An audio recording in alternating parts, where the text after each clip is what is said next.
दोस्तों कर्म के आधार पर जो क्रिया के दो भेद हैं, अकर्मक और सकर्मक, तो उसके विशेष तथ्य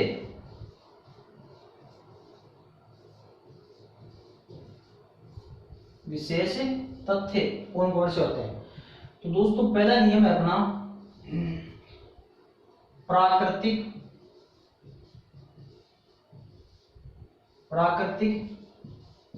क्रियाएं और आपदाएं।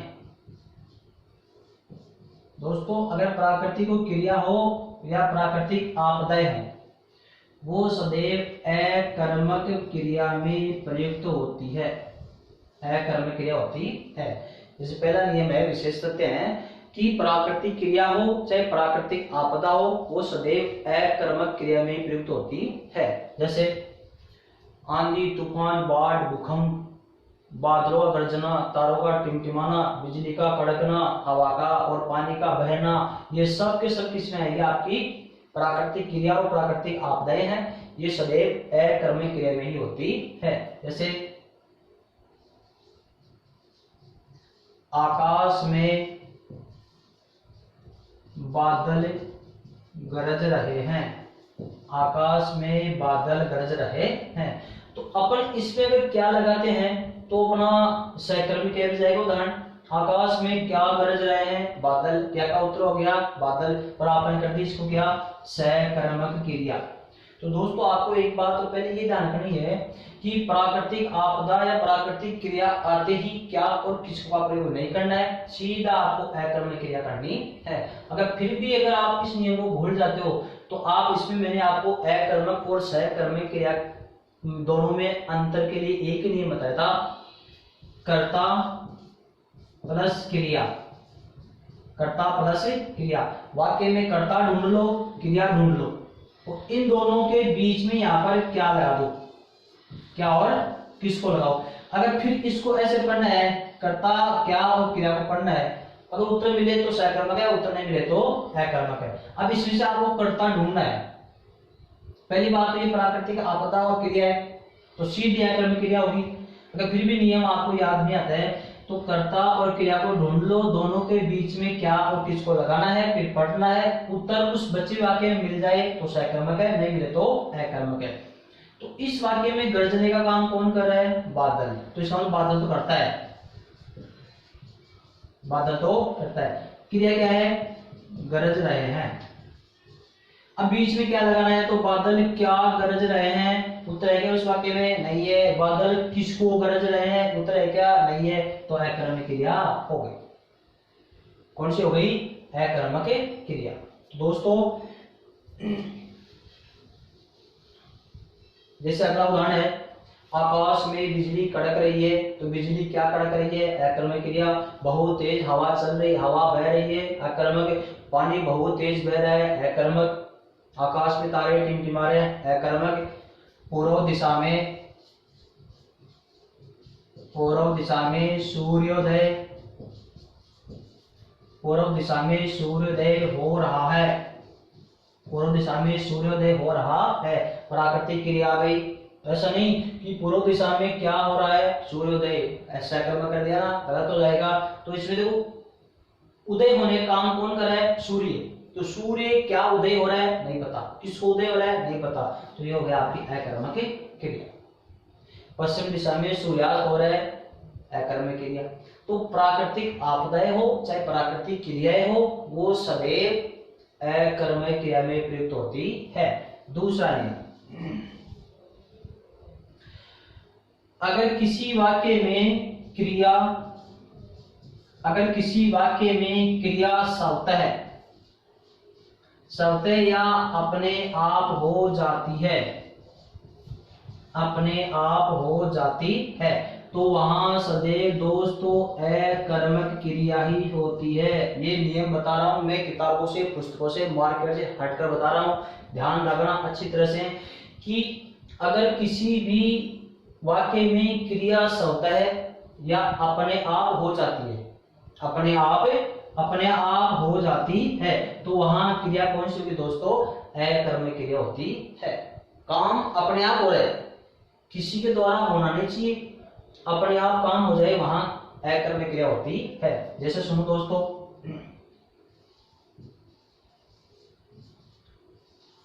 आंधी से पेड़ टूट गया, आंधी से पेड़ टूट गया। दूसरा उदाहरण है,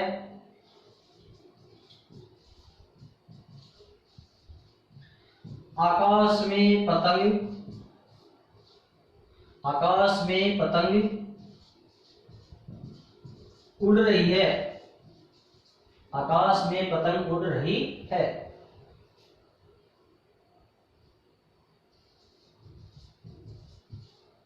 छत पर, छत पर, छत पर पक्षी चहचहा रहे हैं।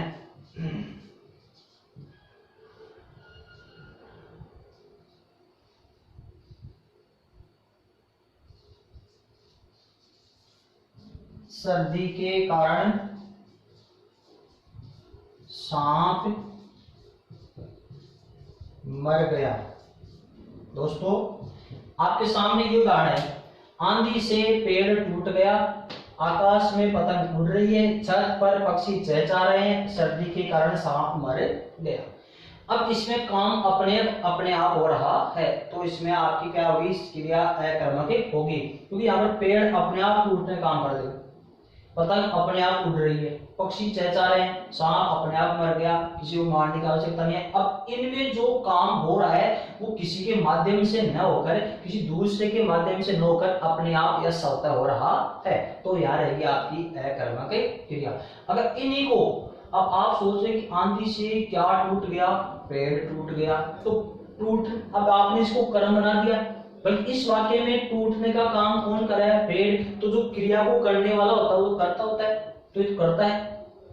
यहाँ पर पतंग उड़े, पतंग उड़ने काम करे, करता है। यहाँ पर पक्षी वो करता है, यहाँ पर सांप खुद उड़ गया, तो मरने काम कौन कर रहा है, सांप, तो सांप करता है, जैसे मान लो से, तो ये कर्म थोड़ी हो सकता है करता है। तो इन वाक्यों में काम अपने आप या स्वतः है, तो अकर्मक क्रिया है। अब इन्हीं वाक्य को अपन सकर्मक क्रिया में कैसे बदलेंगे, तो उस वाक्य को, उन वाक्यों में देखना कि काम अपने आप नहीं हो रहा है, वो क्रिया ये कहेगी कि इस वाक्य में क्रिया को करने वाला कोई अन्य व्यक्ति है। जैसे इसी वाक्य को अपन चेंज करते हैं,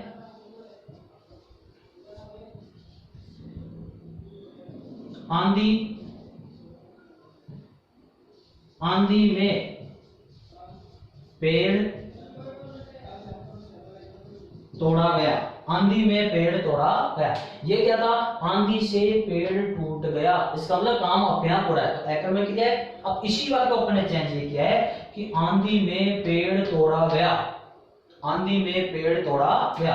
अब इसमें तो टूटने का काम पेड़ खुद कर है, इसमें तोड़ने का काम पेड़ न कर करके कोई अन्य व्यक्ति कर रहा है, जो इस वाक्य में नहीं है। ये इस वाक्य में क्रिया ये बता रही है कि इस वाक्य की क्रिया को करने वाला कोई अन्य व्यक्ति है, तो इसमें क्रिया है कि पेड़ खुद का टूट रहा है, इसमें पेड़ खुद नहीं तोड़ रहा है, इसको पेड़ को कोई तोड़ रहा है। देखो, आंधी में पेड़ तोड़ा गया, तो इसका मतलब तोड़ने का काम कोई व्यक्ति कर रहा है। जैसे राम के द्वारा आंधी में पेड़ तोड़ा गया, तो राम के द्वारा क्या तोड़ा गया, पेड़। तो इस वाक्य में पेड़ तो है आपका कर्म, इस वाक्य में पेड़ है आपका कर्ता, तो ये है आपका सकर्मक क्रिया का उदाहरण। फिर है, आकाश में पतंग उड़ रही है। अब यहाँ पर आप सोचिए, पतंग यार अपने आप कैसे उड़ सकती है, तो इस वाक्य, आप उस बात को छोड़ो, बल्कि ये वाक्य में क्रिया ये करिए कि पतंग अपने आप उड़ रही है। इसी वाक्य को अपन चेंज करते हैं, तो ये तो हो गया आपका अकर्मक। इसी वाक्य को अपन चेंज ऐसे करते हैं कि आकाश में पतंग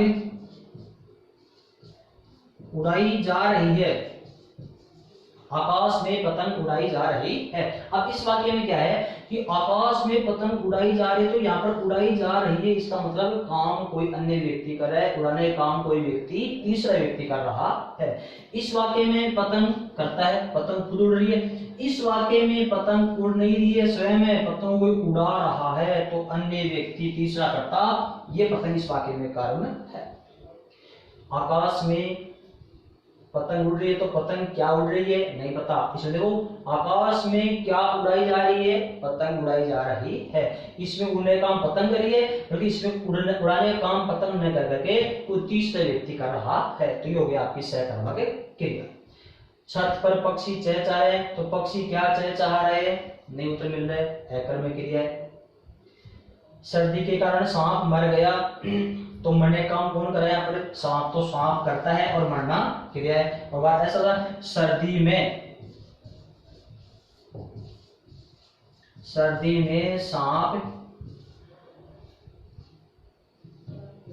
सांप को मारा गया,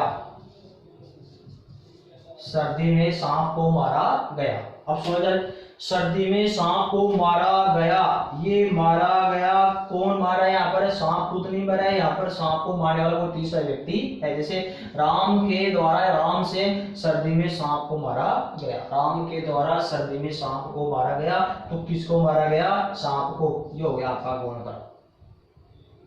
तो दोस्तों ये नियम ऐसे हैं, अगर किसी भी वाक्य में क्रिया सवतः या अपने आप हो, सवतः या अपने आप हो, वहां पर आपकी अकर्मक क्रिया होती है। जैसे दूसरा उदाहरण लिखते हैं अपन, और उसी काम को कोई अन्य या तीसरा व्यक्ति करता है, वहां पर वही उदाहरण आपका सहकर्मक क्रिया में बदल जाता है। जैसे अपन ये उदाहरण बार बार एक परीक्षाओं में या पुस्तकों में आता है कि पेड़ से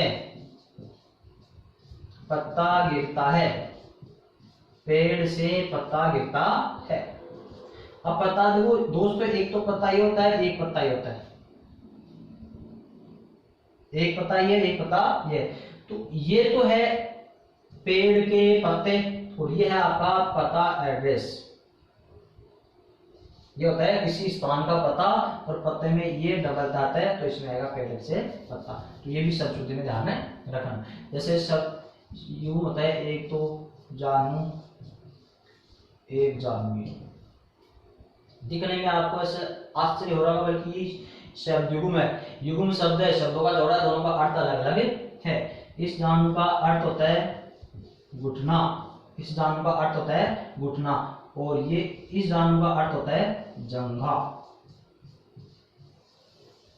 दोस्तों अपन इसका चाहे अर्थ आप अपने दृष्टि कैसे भी लो, बल्कि ये युग्म शब्द है, जानू का अर्थ होता है घुटना, और जानू दिल का होता है आपका जंघा। जैसे उदाहरण है आजानू बाहु, आजानू बाहु, जिसकी भुजाएं घुटनों तक हैं, जिसकी भुजाएं घुटनों तक है, हो गया आपका राम। इसमें बहुव्रीहि समास हो गया, अव्ययभाव समास भी है।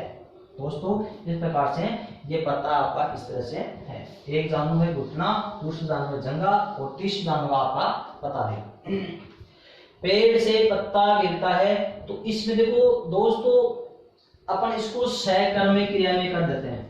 क्या कर देते हैं दोस्तों, इसको अपन सहकर्मक क्रिया में कर देते हैं, बल्कि ये सहकर्मक क्रिया नहीं है, ये अकर्मक क्रिया है। यहाँ पर काम स्वतः अपने आप हो रहा है। कैसे, यह गिरने का काम कौन कर रहा है, पत्ता। जबकि इस वाक्य में क्या का उत्तर मिल रहा है कि पेड़ से क्या गिर रहा है, पत्ता। आपने पत्ता को क्या बना दिया, कर्म। तो यहाँ पर इस वाक्य में फिर कर्ता कौन हुआ, गिरने का काम कौन कर रहा है, पत्ता ही कर रहा है। तो एक ही शब्द को अपन दो नहीं बता सकते, कर्म में नहीं बता सकते, इसको क्रिया वो कर्म और कर्ता दोनों एक को नहीं बता सकते हैं।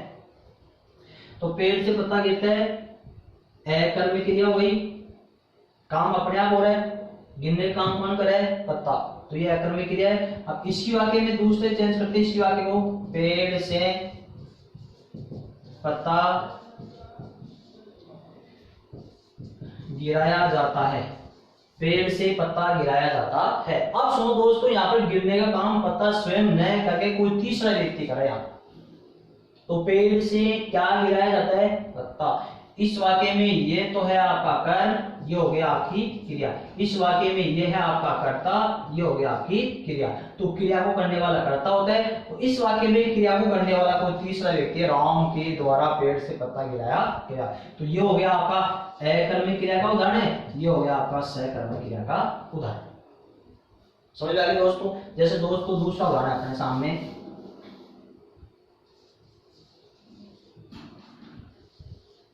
कि बूंद बूंद से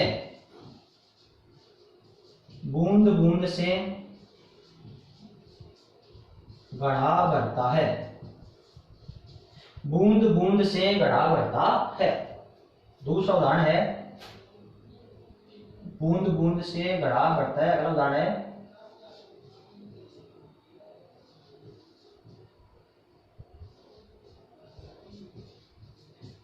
उसका सिर खुजलाता है।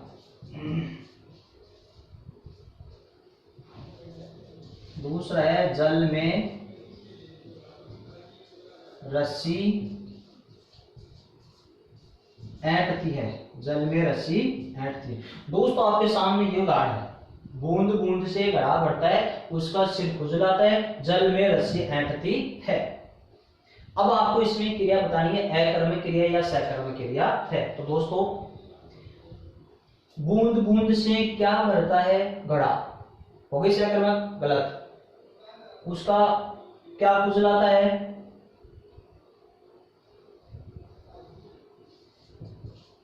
सिर। सकर्मक? गलत। जल में क्या रहती है? रस्सी। कर दिया सकर्मक? गलत। जबकि ये तीनों उदाहरण किसके हैं? अकर्मक क्रिया के उदाहरण। यहाँ पर बढ़ने का काम कौन कर रहा है? घड़ा। क्या खुजला रहा है? सिर। ऐंठ कौन रही है? रस्सी। यहाँ पर ये खुद काम कर रहे हैं, इनको एक तरह से करता मान लो। यहाँ पर ऐंठने का काम रस्सी कर रही है, खुजलाने का काम सिर कर रहा है, बढ़ने का काम क्या कर रहा है? घड़ा। तो यहाँ पे तो करता है एक तरह से, जो करता समझ लो। तो ये आपकी अकर्मक क्रिया है। दोस्तों एक बात का विशेष रूप से ध्यान रखना, अगर किसी भी शब्द के आगे या बाद में, किसी भी शब्द के बाद में कारक चिन्ह या विभक्ति चिन्ह या इसका तीसरा नाम है परसर्ग का प्रयोग हो, तो वह कभी भी अपनी लाइफ में कर्म नहीं हो सकता है। अगर किसी भी शब्द के आगे कारक चिन्ह का प्रयोग हो जाए, कारक चिन्ह प्रयुक्त हो जाए, तो वह कभी भी कर्म नहीं होता है। एक को छोड़कर, जैसे कर्म को, वो तो कर्म तो होता है ना, गौण क्रम में किसको आता है उसको छोड़ दो, किसको उसको छोड़ के बाकी कुछ भी आ जाए तो वह कर्म कभी भी नहीं होता है। इसका विशेष धारणा। तो बूंद से आ गया, कारक चिन्ह आ गया, तो कर्म हो ही नहीं सकता।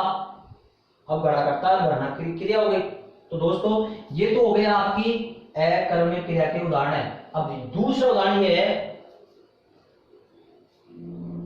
राम बूंद बूंद से घड़ा भरता है। राम बूंद बूंद से घड़ा भरता है। अब इस वाक्य में देखो सकर्मक क्रिया हो गई, क्योंकि इसमें बढ़ने का काम कौन करा था? घड़ा। अब यहाँ पर बढ़ने का काम कौन करा है? राम बूंद बूंद से क्या भरता है? घड़ा भरता है। तो ये हो गया आपका सकर्मक क्रिया। अगला उदाहरण है, उसका सिर खुजलाता है। अकर्मक है, क्योंकि ये उसका शब्द सिर के लिए प्रयुक्त हो रहा है। उसका शब्द है ना, वो किसी व्यक्ति के लिए प्रयुक्त नहीं हो रहा है, ये सिर के लिए प्रयुक्त हो रहा है।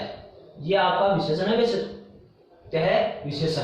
तो ये उसका शब्द है सार्वनामिक विशेषण। तो सार्वनामिक विशेषण मैंने आपको पिछले बताया था वो।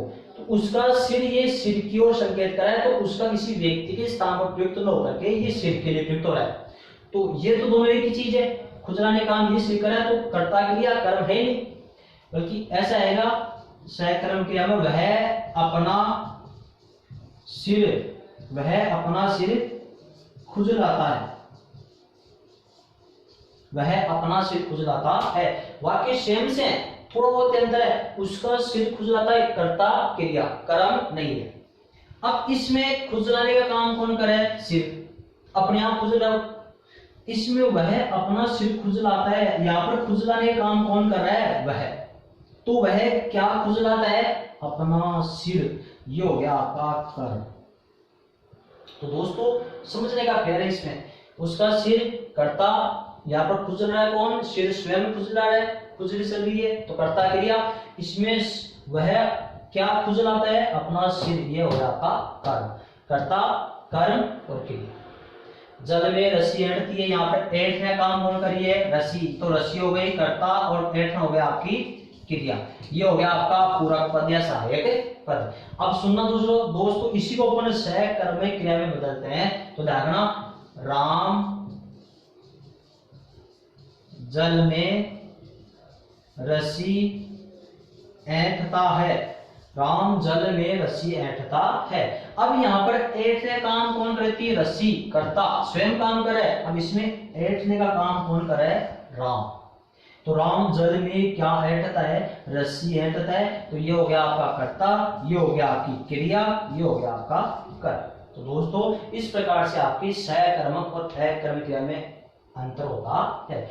अगर कोई क्रिया स्वतः या अपने आप हो जाती है तो वहां सदैव अकर्मक क्रिया ही होगी, अकर्मक क्रिया ही होगी। और ये देखो, ये काम अपने आप हो रहा है, स्वतः हो रहा है। जैसे जल में रस्सी ऐंठती है, अपने आप बैठ रही है, उसका सिर खुजला रहा है, अपने आप, घड़ा भर रहा है, अपने आप, पत्ता गिरता है, अपने आप, पत्ता गिराया जाता है सकर्मक, घड़ा भरा जाता है सकर्मक, सिर खुजलाया जाता है सकर्मक, रस्सी ऐंठी जाती है सकर्मक। तो दोस्तों इस प्रकार से आपके दो नियम पूरे हो गए कि जब प्राकृतिक आपदा हो, प्राकृतिक क्रिया हो, अकर्मक क्रिया, काम स्वतः या स्वयं अपने आप हो जाए, अकर्मक क्रिया। तीसरा नियम, तीसरा नियम यह है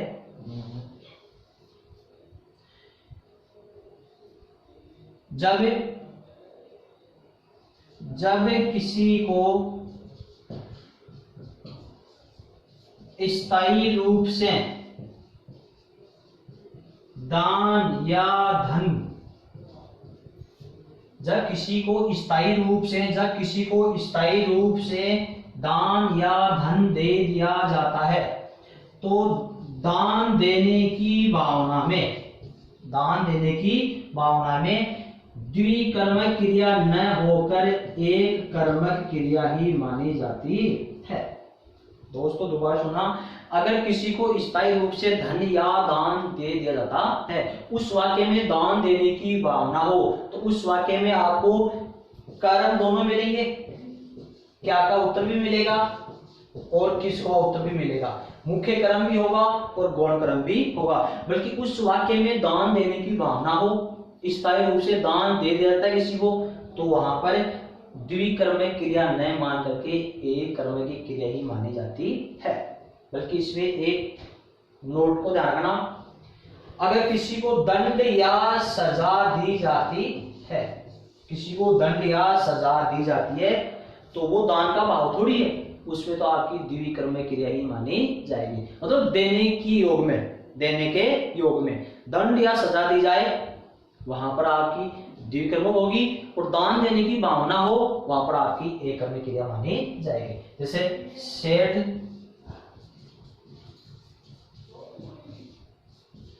गरीबों को वस्त्र देता है, सेठ गरीबों को वस्त्र देता है, किसान भिखारी को भिक्षा देता है,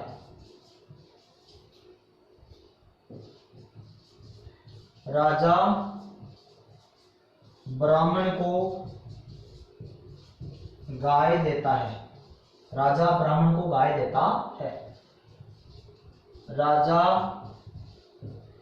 चोर को सजा सुनाता है, राजा चोर को सजा सुनाता है या फिर दंड देता है। अब सुनो दोस्तों, ये उदाहरण आपके सामने, अगर किसी को स्थायी रूप से दान या धन दिया जाता है वहां पर तो द्विकर्मक क्रिया न मानकर एक कर्मक क्रिया मानी जाएगी, और किसी को दंड या सजा दी जाती है वहां पर द्विकर्मक क्रिया मानी जाती है। हालांकि दोनों नियम में, दोनों बातों में आपको कर्म दोनों का उत्तर मिलेगा, मुख्य कर्म भी मिलेगा, गौण कर्म भी मिलेगा। सेठ गरीबों को वस्त्र देता है, किसको? गरीबों को। क्या? वस्त्र। ये हो गया मुख्य कर्म, ये हो गया आपका गौण कर्म, क्योंकि इसमें दान देने की भावना है। किसान किसको? भिखारी को क्या देता है? भिक्षा, इसमें भी दान देने की भावना है। राजा ब्राह्मण को क्या देता है? गाय, किसको? ब्राह्मण को। क्या? गाय। ये भी दान देने की भावना। किसको? चोर को। क्या? दंड। इसमें दान देने की भावना नहीं है, तो ये होगा आपका गौण क्रम, ये होगा आपका मुख्य क्रम, और ये उदाहरण हो गया आपका द्विकर्मक का। और ऊपर वाले उदाहरण होंगे आपके एक कर्मक के। तो दोस्तों, अगर किसी भी वाक्य में स्थायी रूप से दान धन दिया जाता है, वहां पर दान देने की भावना हो, तो वाक्य में एक कर्मक क्रिया का उदाहरण माना जाएगा, और दंड या सजा दी जाए वहां पर द्विकर्मक क्रिया ही मानी जाती है। तो दोस्तों, ये हो गया आपके विशेष एवं प्राकृतिक क्रियाएं आपतः अकर्मक। अगर किसी वाक्य में क्रिया स्वतः अपने आप हो जाती है, अकर्मक क्रिया। किसी वाक्य में स्थायी रूप से दान या धन देने की भावना हो, तो वहां द्विकर्मक क्रिया न मानकर एक कर्मक क्रिया मानी जाती है। फिर है दंड या सजा देने की योग में द्विकर्मक क्रिया ही मानी जाएगी। तो दोस्तों, ये 3 नियम तो हो गए। इसका चौथा नियम अपने ये है, लास्ट विशेष तथ्य यह है कि अकर्मक क्रिया से सकर्मक क्रिया बनाना। अकर्मक क्रिया से कर्मक से सकर्मक क्रिया बनाना। अकर्मक क्रिया से सकर्मक क्रिया बनती कैसे? जैसे ये क्या है? निकलना अकर्मक है, चलना अकर्मक है, हंसना अकर्मक है, रोना अकर्मक है, संभलना अकर्मक है,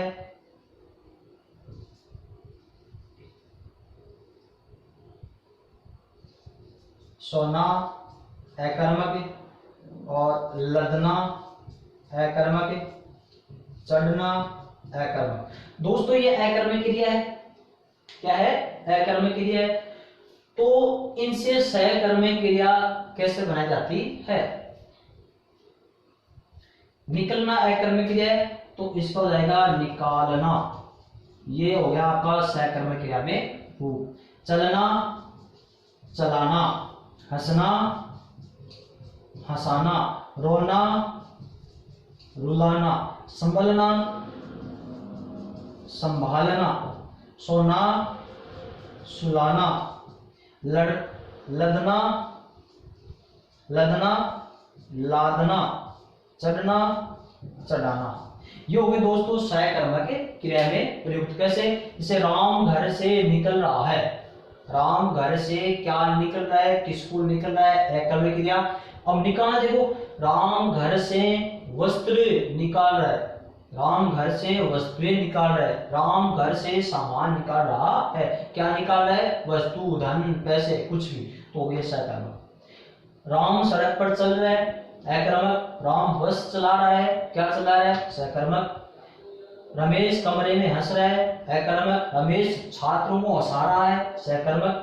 रमेश घर में रो रहा है अकर्मक। रमेश छात्रों को रुला रहा है सकर्मक। सुरेश पर्वत से उतरते समय संभल कर चल रहा है।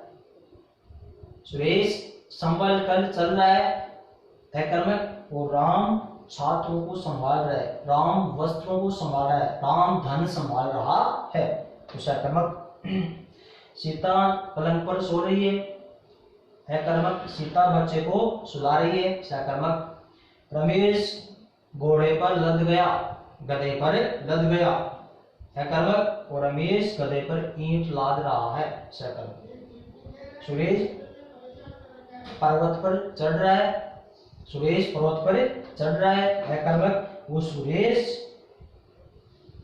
ईंट को चढ़ा रहा है, पानी चढ़ा रहा है। सुरेश छत पर पानी चढ़ा रहा है। यह सकर्मक क्रिया होगी। दोस्तों, एक है पिटना, एक है पीटना, एक है पिटना, एक है पीटना, एक है लुटना और एक है लूटना। ये दोनों शुद्ध है, दोनों क्रिया शुद्ध करके इसका प्रयोग अलग अलग जगह किया जाता है। पिटना और लूटना अकर्मक है, पीटना और लूटना दोनों सकर्मक है। अगर ऑप्शन में आ जाए कि कौन सी सकर्मक है कौन सी अकर्मक क्रिया है, तो पीटना और लूटना अकर्मक क्रिया है, पीटना और लूटना ये दोनों सकर्मक क्रिया है। कैसे? राम बाजार में पिट गया, राम बाजार में पिट गया, तो राम क्या पिट गया, किसको पिट गया, अकर्मक। सेठ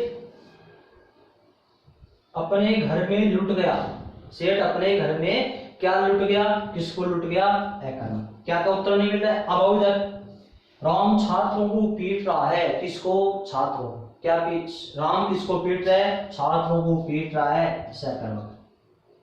चोर बाजार से धन लूट रहा है, चोर बाजार से धन लूट रहा है, क्या लूट रहा है, धन, सकर्मक।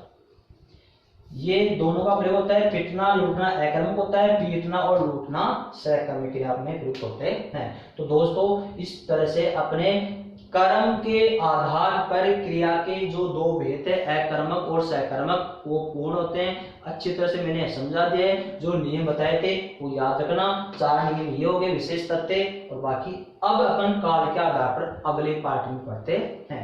बल्कि दोस्तों चैनल को सब्सक्राइब, लाइक, शेयर करना कभी ना भूलें। आपका आभार मेरे साथ रहेगा। थैंक यू, नमस्कार।